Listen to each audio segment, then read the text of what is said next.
Hey guys, welcome back. In this video tutorial, we will be learning how you can install Google Chrome on your Windows 10 or your Windows 11 in a safe manner. So let's go dive into the process. The first thing we need to do is to go open our browser and type there in the URL section google.com. After doing so, we need to go search for Google Chrome download. And the first site that will come up on your search list will be the one we need to click. And here we are asked to download Chrome, so we need to click this button.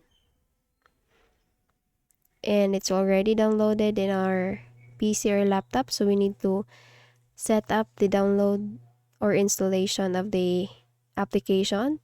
And you are asked to allow this app to make changes to your device, so just click on yes. So it's already downloading. We just need to wait for it to be done. And once this is done, you can now use your Google Chrome on your laptop or your PC.